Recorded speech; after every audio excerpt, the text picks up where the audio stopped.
हाल ही में विदेश मंत्री एस जयशंकर ने शंघाई सहयोग संगठन यानी कि एससीओ की बैठक में आतंकवाद को लेकर भारत का साफ और सख्त रुख दुनिया के सामने रखा है। इस बैठक में पाकिस्तान, चीन समेत कई सदस्य देश मौजूद थे। जयशंकर ने यह साफ कहा कि भारत आतंकवाद के खिलाफ किसी भी तरह का समझौता नहीं करेगा।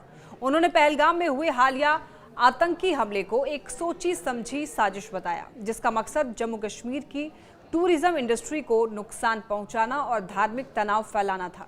जयशंकर ने यह बताया कि इस हमले के जवाब में भारत ने 7 मई को ऑपरेशन सिंदूर शुरू किया, जिसमें पाकिस्तान के कब्जे वाले इलाकों में आतंकियों के ठिकानों को निशाना बनाया गया। उन्होंने जोर देकर यह कहा कि भारत ऐसे हमलों पर सिर्फ बयान नहीं देता, बल्कि सीधी और ठोस कार्रवाई करता है और आगे भी करता रहेगा।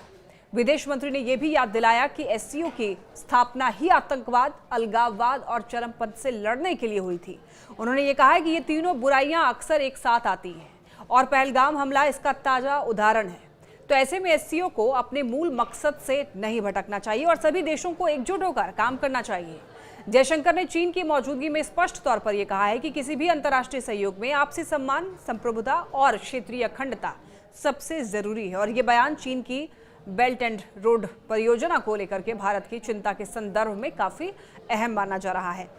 अपने भाषण में उन्होंने अफगानिस्तान का मुद्दा भी उठाया और ये कहा कि वहां की जनता की भलाई के लिए एससीओ को आगे आना चाहिए। साथ ही उन्होंने डिजिटल इंफ्रास्ट्रक्चर, स्टार्टअप्स और पारंपरिक चिकित्सा जैसे क्षेत्रों में भारत की पहल की जानकारी दी और ये कहा कि भारत हमेशा ऐसे विचारों का समर्थन करता रहेगा जो सबके भले के लिए हो। जयशंकर ने यह भी कहा कि संयुक्त राष्ट्र सुरक्षा परिषद ने भी पहलगाम हमले की कड़ी निंदा की है और हमलावरों, उनके मददगारों और फंड देने वालों को सजा दिलाने की बात कही है। भारत इसी दिशा में काम कर रहा है।